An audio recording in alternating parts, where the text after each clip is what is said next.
वो भेज रहा, वो तो आई मेरे सामने मोबाइल में। अच्छा अब आगे। बोलिए।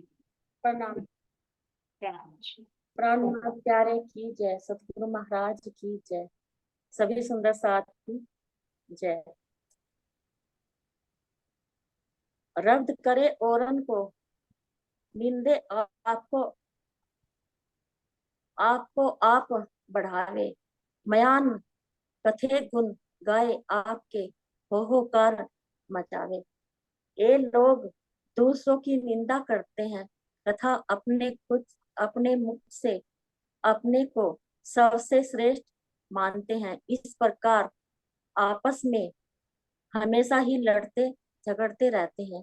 ज्ञान की बातें कहकर तथा अपनी महिमा सुनाकर ऊंची आवाज में जय जयकार जय करवाते हैं। जय जयकार करवा दे। हाँ जी, जय जयकार। जी। किसकी बात हो रही है इसमें?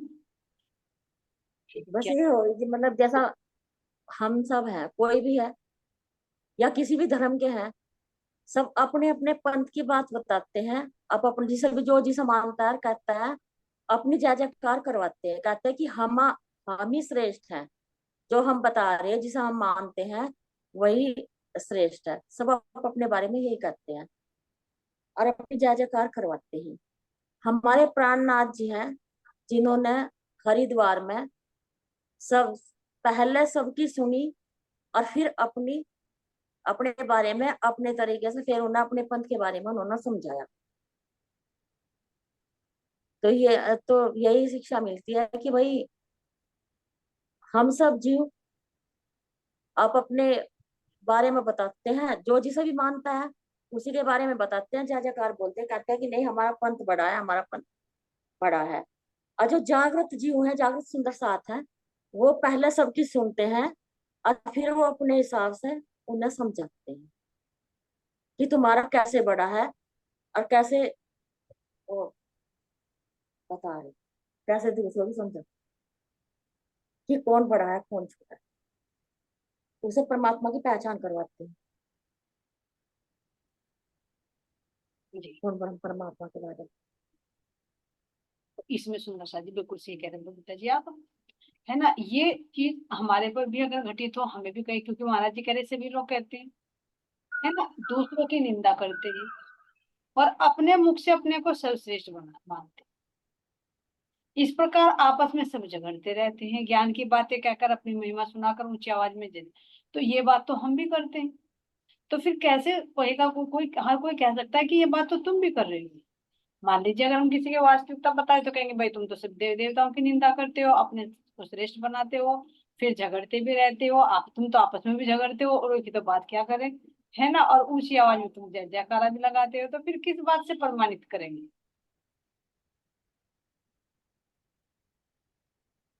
कोई और सुंदर सा बताइए, अपने भाव बताइए। अगर यही बात हमारे पर भी घटित हो तो फिर कैसे कहेंगे कि भाई हमारे बड़े हैं और तुम्हारे छोटे? जी हमारे पास तो प्रमाण है ना, हमारी वाणी। हाँ वाणी है, लेकिन वाणी को तो ये कहते हैं जैसे उन्होंने कह दिया था इब्राहिम ने कि तुमने तो अपने आप लिखी है वाणी। शास्त्रों में साक्ष्य है ना, साक्ष्य है शास्त्रों जी, के साक्ष्य ठीक है। साक्षियां हैं, बिल्कुल सही है ना। वाणी को तो ये कहते हैं भाई तुम्हारे गुरु ने बना रखी है, हाँ जी। पढ़ाई करके। यानी जो सब शास्त्रों की साक्षी मिलती हो, हर शास्त्र गवाही देता हो कि वो पूर्ण परमात्मा है, हाँ जी। वो परमात्मा है, उनका ज्ञान बड़ा है, और फिर वो निंदा नहीं करते। ध्यान देना सुंदर साथ जी, फिर वो निंदा नहीं होती, उनकी प्रणाम। वास्तविकता बताना होता है, परमाणु साक्षी देता। जैसे अभी हमारी ज्योति सखी जी ने बताया ना, हमें महाराज जी ने सबको समझाया है ना। तो शास्त्रों की साक्षी दे देगा, ये निंदा नहीं, यानी उनकी वास्तविकता बताई है। हाँ जी, जैसे वो मांडा स्टेट के थे ना जो राजा थे, और उन्होंने 2 पंडित भेजे थे परमहंस जी के पास, जी जी। तो वो भी बात कह सके, तो फिर उन्हें मतलब महाराज जी ने उन्हीं के तरीके से समझाया था ना। हाँ उन्हीं के तरीके से समझाया। यानी अच्छा। उन्हीं की भाषा में। जिसको देखो, कोई मुसलमान है तो तुम्हारी गीता के हिसाब से थोड़ी ना समझेगा, भागवत के हिसाब से, कुरान के माध्यम से समझेगा। कोई तुम क्योंकि जी वहां पे भी वही बात होती ना। हाँ, हाँ जी, हाँ जी, आपकी बात रहेगी, आप करो पूरी। नहीं कोई बात नहीं। हाँ जी, कि तो वे कह रहे थे ना कि ये कैसा धर्म चलाया उन्होंने, और वो सबकी निंदा कर रहे। वो सबकी निंदा, तो वो समझने का भेद होता है, निंदा नहीं होती, वो वास्तविक बात है। बस इस जी बात जी का जी। हम मर्यादा का ध्यान रखें कि हम किसी की भी, मान लीजिए सब हर एक के अपने लिए सम्मानीय होते हैं, हम किसी के भी बारे में अपशब्द ना, उनकी वास्तविकता तो बताए लेकिन अपशब्द ना। और जहां अपशब्द बोले जाते हैं वहां पर विरोध खड़ा है। जैसे हमारे में अपने देखे, अगर तुम अपशब्द कृष्ण के प्रति बोलोगे तो कौन सुनेगा, आप काटने के लिए तैयार हो, लेकिन अपने इष्ट के प्रति कोई गलत नहीं सुनेगा, है ना। या तुम किस मतलब किसी भी, ये तो एक उदाहरण है, किसी के बारे में तुम गलत शब्द बोलोगे, किसी के गुरु के बारे में, किसी के बारे में, तो हर कोई विरोध करेगा। यानी कहने का तरीका होना चाहिए। तो यहाँ हाँ जी, हमारी वाणी में भी तो है जी कि कोई कहे ज्ञान बड़ा, कोई कहे वो विज्ञान, वाली चौपाई है, उसमें भी हाँ, महाराज जी ने बहुत खुल रखा है। हाँ जी, कोई कहे अहंकार वो वाले, तो उसमें भी महाराज जी ने सारा खुलासा कर रखा है पर इसका। सबका सार क्या बताए, इश्क बड़ारे संबंध में ना कोई इश्क समान, इस एक तेरे समय ना उड़ गए वो, जहान ना वो इश्क। हाँ जी, बहुत प्रणाम। बहुत चौपाई। मैं तो पूरा ही खुलासा करते हैं हर ग्रंथ का, बारीकी से ही लेकर इतना इतना लेकर, उनमें तो साक्षी दे रखी, लेकिन धाम धनी ने राज्य महाराज पूरा ही खुलासा कर दिया, राज्य के अंदर हर चीज का खुलासा। ये भी तो है ना, हम लोग भी तो कह सके जैसे कि साक्षी है हमारी उनमें, ग्रंथों में साक्षी है, लेकिन उसका खुलासा तो नहीं है। लेकिन हमारे राज्य ने थारा सबका खुलासा कर रखा, बारीकी से। जैसे हरिद्वार में हुए तो प्रश्न ही बोला, इतना इतना इतना बारीकी से कर दिया जो कोई भी कर नहीं सकता। ये भी तो साक्षी हो सके है ना एक जी, हाँ, वो साक्षी तो कह रही है। ये हकीकत है, ये साक्षी नहीं करेंगे, इसकी तो, इसको तो असलियत कहेंगे। ये जी जी जी। वास्तविकता है। साक्ष्य तो ग्रंथों में लिखी हुई है, इसमें खुलासा है ना। खुलासा भी ज्यादा ही कर रखा, जो कोई भी नहीं कर सकता, ऐसा खुलासा दामने ने कर रखा। हाँ, यहाँ से देखोगे तो ज्यादा है, लेकिन परमधाम की दृष्टि से देखोगे तो महाराज जी कह रहे बहुत जरा सा, बहुत जरा सा, है ना। नहीं, वहां की दृष्टि से तो, वहां की से तो आई जरा सा, लेकिन यहाँ तो सब कुछ ही कर दिया जी, जो पता ही नहीं था कुछ भी किसी बारे में। वो खुलासा है, बहुत अच्छा।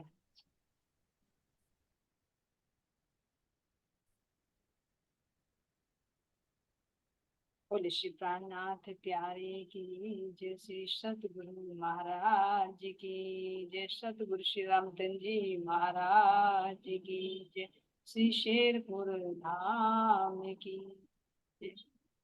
चलिए सुंदर साथ जी आई महाराज जी के साथ साथ में, है ना, जगोटे पांडे में। तो कैसे महाराज जी ताऊ जी की मीठी मीठी बातों में आ गए और आकर के जंगल के लिए निकल। और जंगल में जब पहुंचे, चारों तरफ से साई साई की आवाज, है ना, अंधेरी रात, उधर गीदड़ों की आवाज। तो महाराज जी सोचने लगे कि अब किया तो किया क्या जाए। तो अब जहां अपनी रूह फंस जाती है वहां तो धनी पल पल खड़े हैं। असराफिल और जबराइल भेज दे, दो अमर निगहबानी कीचो मेरे खास बंदों पर। भले ही हमें ना नजर आए धनी, लेकिन पल पल हम उनकी नजर में, हम उनको नहीं जानते तब भी उनकी नजर में। अभी देखो, रतनबाई तो अपने आप को नहीं पहचान पा रही, धनी को नहीं पहचान पा रही, लेकिन फिर भी धनी कैसे पल पल रक्षा। तो ये देखो सुंदर साथी, माया जो दिखानी है तो उनके रूप में ताऊ जी को खड़ा कर, और जब अपना बल दिखाना है तो देखो किस किस रूप में आकर में खड़े हो जाए और कैसे यहाँ पर रक्षा। जैसे सुंदर साथ जी याद आ रहा है ना, देखो जैसे हमारे देवचंद जी महाराज जी निकले थे, है ना, कैसे बारात ने भी साथ छोड़ दिया, लेकिन फिर भी अंदर एक वो लगन थी, कितनी लगन होगी ये देखो। यहाँ तो फिर भी महाराज जी कह रहे कि चलो भाई, मुझे पंडिताई के लिए बुलाया है यजमानों ने, तो मुझे चलना है। एक उमंग है, एक मीठी मीठी ऊपर से डोज दे देता मुझे, तो उस मस्ती में चल, है ना। फिर भी यहाँ तो बाहर का संबंध माना जाएगा अभी। लेकिन हमारे जो देवचंद जी महाराज जी थे, वे किस तरह से निकले सुंदर साथ जी, रेगिस्तान में फंसे आकर, वहां भी धनी ने उनका हाथ था। ऐसे इनकी बीतकों में तो लिखा हुआ सुंदर साथ जी, हमें नहीं पता, हमारी बातें तो परम धाम में ही होंगी, हमें कुछ पता होता है और कुछ नहीं होता कि पल पल वे कैसे हमारी रक्षा कर, न जाने कितनी इंसिडेंट हमारे साथ में घटित हुई। वो हम सोचेंगे अरे हमारे इस ताऊ जी ने बचा लिया, अरे हमारे पिताजी ने बचा लिया, अरे हमारे भाई ने बचा लिया, हमारे पड़ोसी ने बचा लिया। उन भाइयों के, पड़ोसियों के, ताऊ जी के पीछे कौन था मेरे धाम में? जैसे अब तो सुंदर सारी तभी तो कह रहे ना, हम महाराज जी की बीतक हमारा दर्पण है, इनके माध्यम से हम अपने आप को देख सकते। और जबकि हम कुछ नहीं, इतने पात्र नहीं देता, हमारे सतगुरु महाराज जी जितना कर रहे, जितनी उत्तम पात्रता उनके अंदर है, हमारे अंदर तो है भी नहीं, लेकिन फिर भी धनिक है कि इन गुनहगारों के दिल को अरस कर आए बैठे। फिर भी कितनी मेहरबान। तो यहाँ सुंदर साथ जी देखिए माया भी दिखा रही हैं और अपनी कृपा भी दिखा रही है, अपना प्यार भी दिखा रहे हैं कि देखो मैं पल पल कैसे तुम्हारे साथ खड़ा, जिससे आत्मा को बल मिलता है। तो अब यहाँ स्थिति बन गई सुंदर साथ जी। तो अब ये माया आई जो, जिन्होंने महाराज जी सोचने पर भी मतलब इतना ध्यान नहीं दे पाए कि भाई तुझे निकलना नहीं निकलना, तो अब कौन सी माया के जो रूप दिखा रखे हैं, उनमें से कौन से रूप में माया आई? अमृत।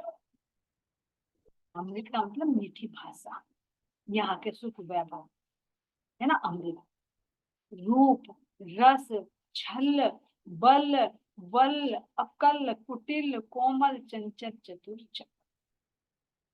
तो ये मीठी भाषा के रूप में आगे सुन, मीठी मीठी बातें बोलकर ताऊ जी ने घोल लिया और घोल कर चला भेज दे जंगल में। किस मकसद से भेजे थे? अरे गीदड़ है, जंगल में जाएगा तो बचकर तो आ ही नहीं गा, तो तेरा नाम भी बदनाम नहीं होगा और इसको गीदड़ फाड़ फाड़ कर खा, तेरा काम छोटे को देखा जाएगा, छोटे की भी निपटा दे, पहले से बड़े को तो निपटा। सबसे बड़ी रुकावट तो ये बनी, इस मकसद से भेज रहे थे।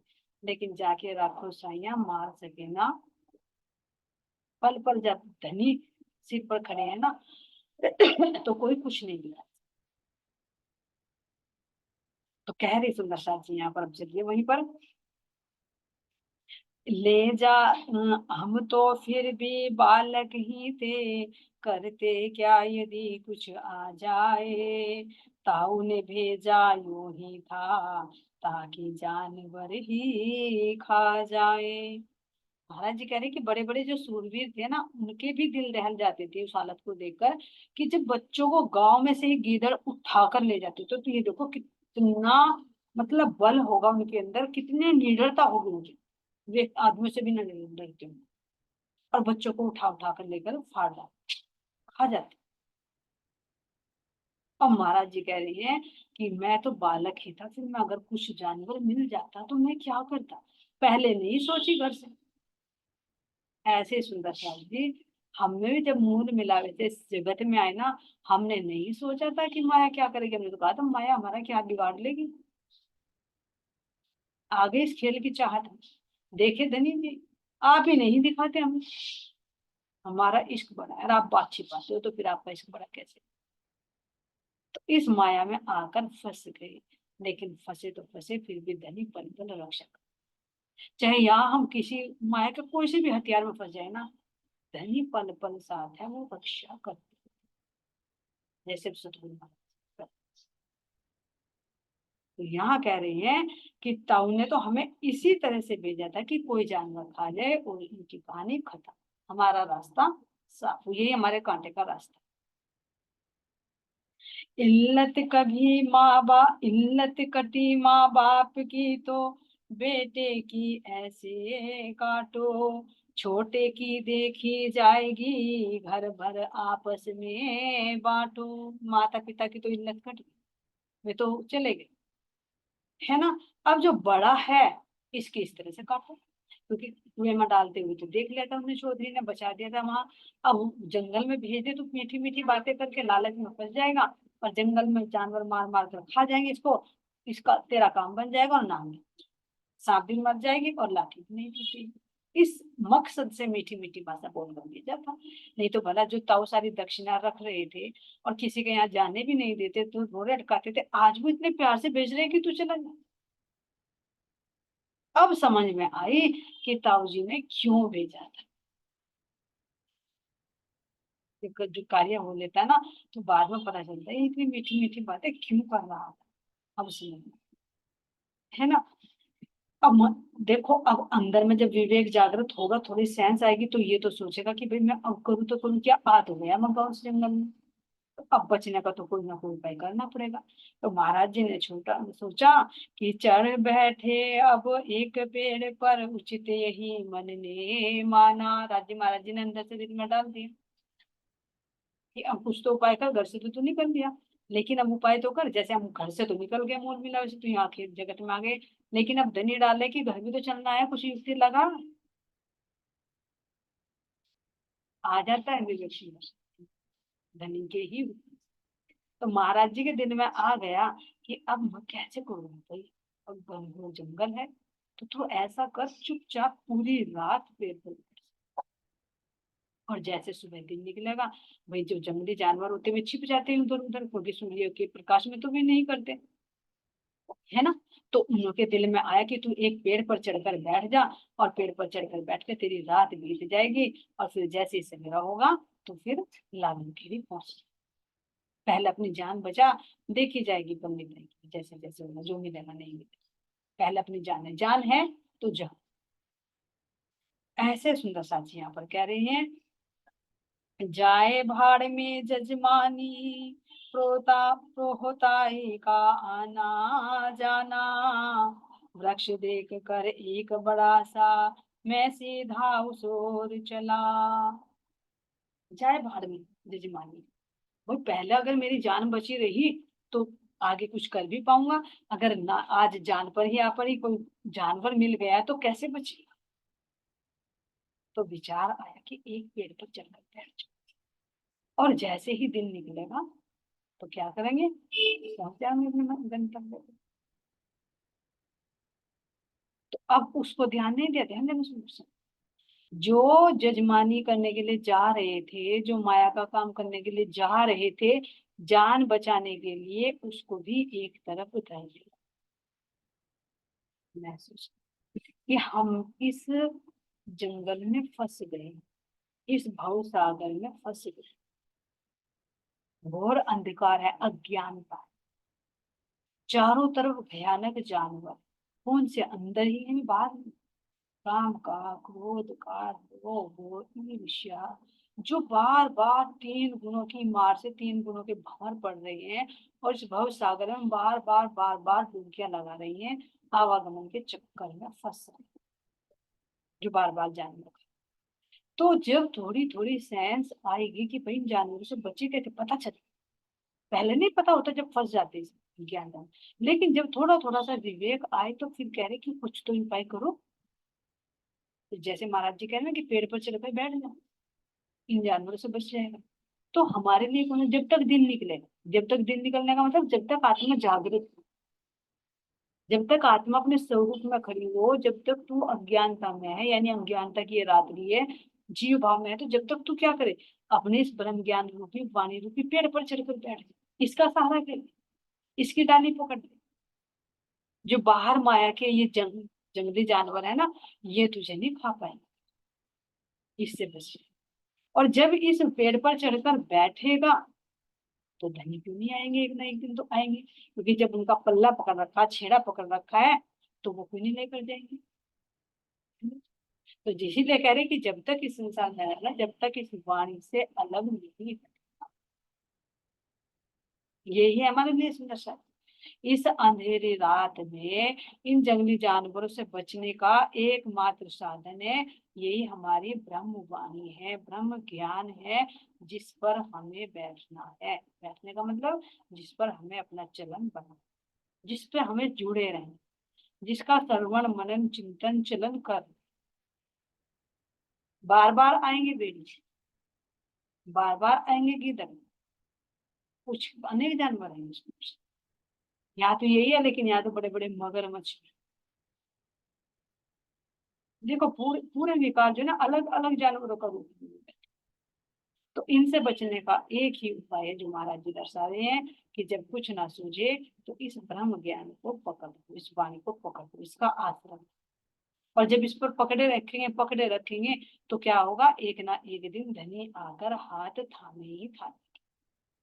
तो ऐसे ही महाराज जी कह रहे हैं कि मैं इन गिद्धों से बचने के लिए एक वृक्ष की डाल पर चढ़ बैठा, और जब भी क्या हुआ, आता हुआ उधर से ही एक मानव मेरी ओर मिला।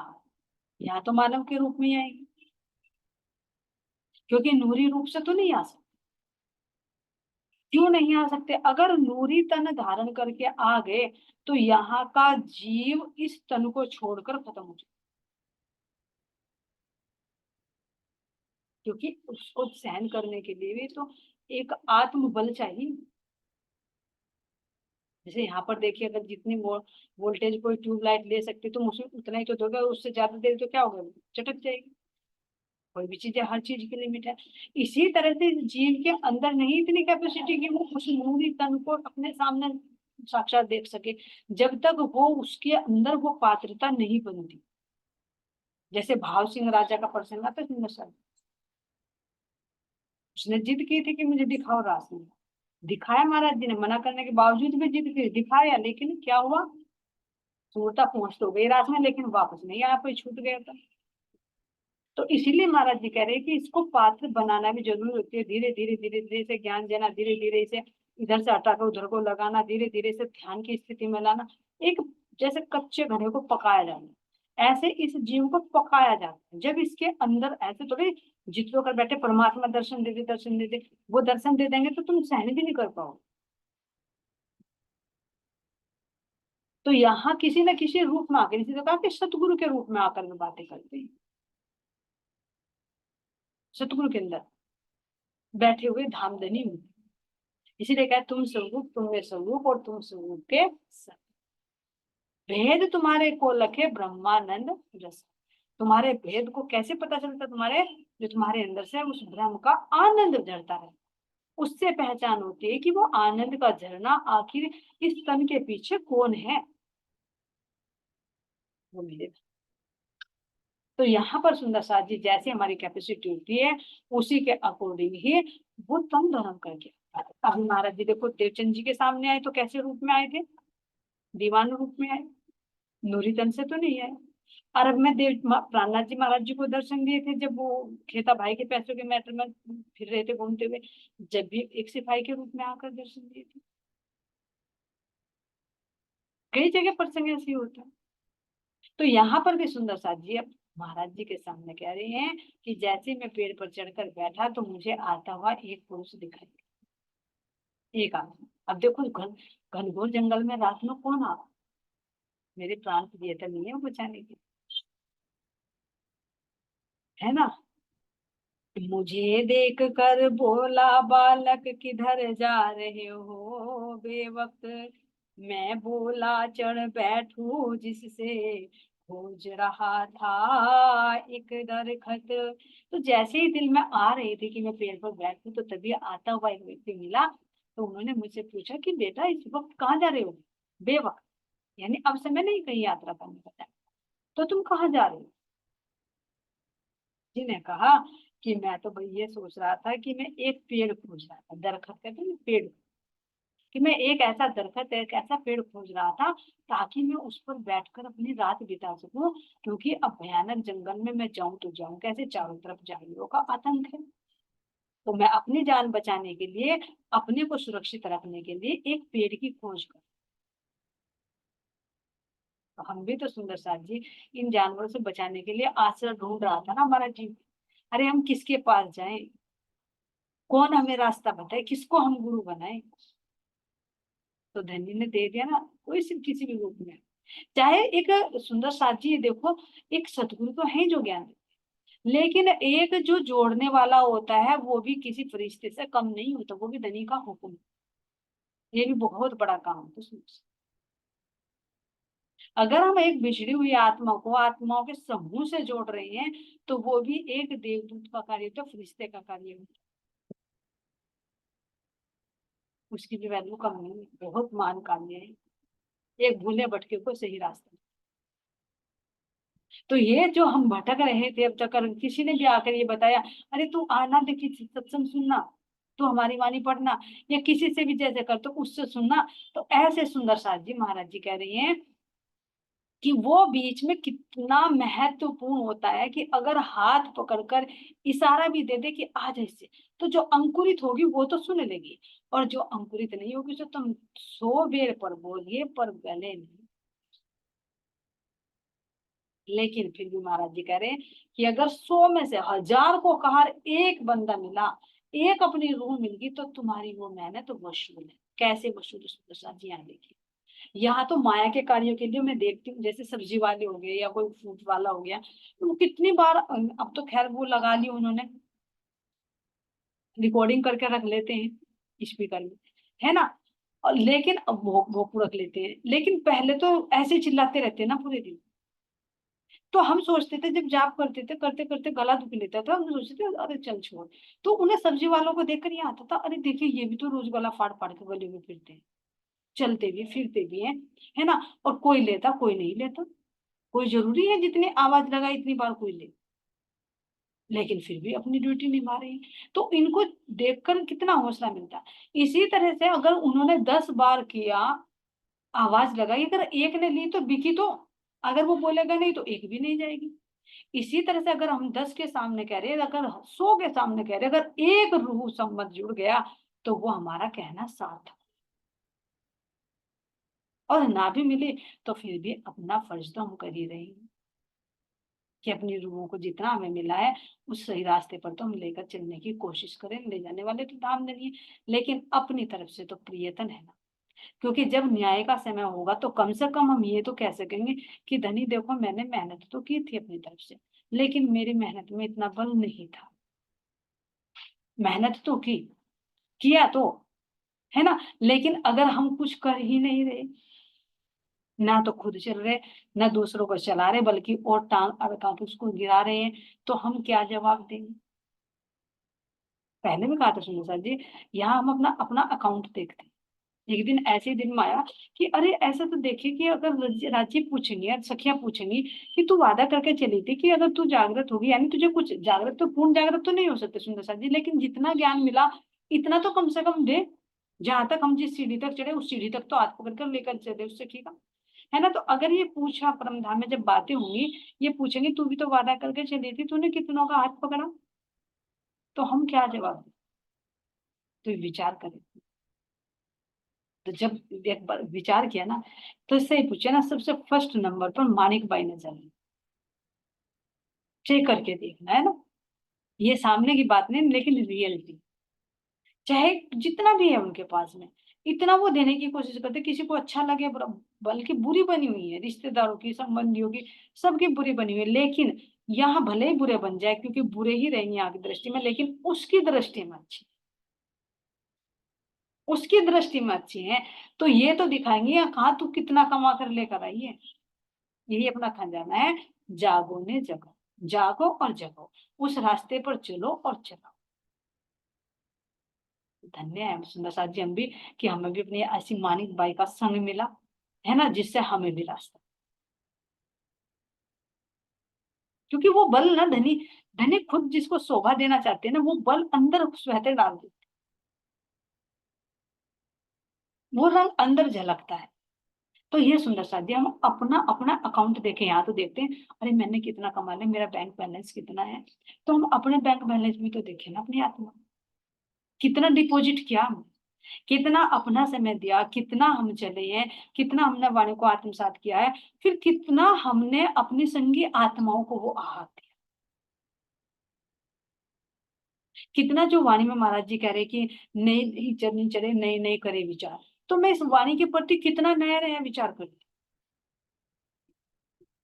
विचार कर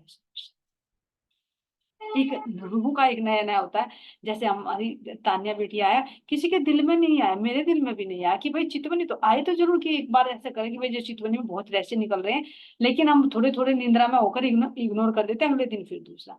तो इन पर होने चाहिए, लेकिन वो फिर हट गए। लेकिन वो एक नवरंग बाई के अंदर से जो धनी ने दिया कि नो के नो रंग झलकेंगे, वो उनके अंदर है ना। तो सुंदर साथी देखिए, ग्रुप भी हमारा किस लिए बना हुआ है, ताकि अपना अपना अनुभव शेयर करें।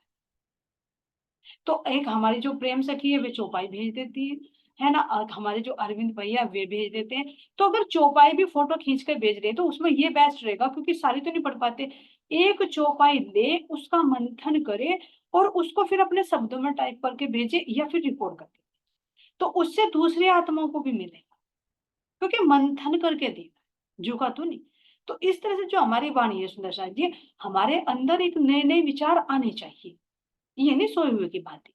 जैसे घर में होता है, हम घर में अपनी रसोई में अपने कुछ भी कपड़ों में एक नए नए कपड़े सिलते हैं, तो क्या करते हैं, अरे अब की बार सुनना तो नया डिजाइन बनाओ, अब गज का गला ऐसा बनाऊं, इसकी बाजू ऐसी बनाऊं, है ना, या रसोई में मैं आज ऐसे व्यंजन बनाऊं, ऐसे अपनी रसोई को संवारूं, ऐसे अपने ग्लास वेयर लाऊं, है ना, कितनी चीजें हम नए नए विचार करें। तो वाणी के प्रति क्यों नए नए विचार उठे? क्योंकि हमारे लगन नहीं है वाणी की, नहीं तो इतना अखंड खजाना है। ये चौपाई दे दी जाती है, इस पर मंथन करते हैं, लेकिन ये नहीं है पूरी वाणी 18,758 चौपाई है। तुम कोई सी भी वाणी खोलो, तुम्हें कुछ भी चीज मिल रही है तो उस चीज का जो तुम्हारे पास टाइम है उसका मंथन करो, वाणी में डालो, क्योंकि लिंक से लिंक मिलती है चौपाई में। पता नहीं कौन सी चौपाई कहाँ किस आत्मा को चुभ जाए। ऐसे सुंदर सा जी हमें अपनी रहनी देखनी है कि हम कितना इसके अंदर डूब रहे हैं। सुना सुनाया नहीं, सुनकर उस पर खुद पर मंथन कर, तो तब उसमें रस। तो यही है सुंदर सा जी, इस पेड़ पर चढ़कर बैठ, तभी हम इनसे बच सकते हैं। अगर नहीं तो वाणी तो रख रखी, रुमाल में लपेटी, सुबह शाम आरती कर ली, थोड़ी सी वाणी सुन ली, पढ़ ली, और फिर दिन भर मंथन किसका चल रहा है, संस, तो ये इस पेड़ पर नहीं बैठे। ऐसे सुंदर साथ जी हम इसके अंदर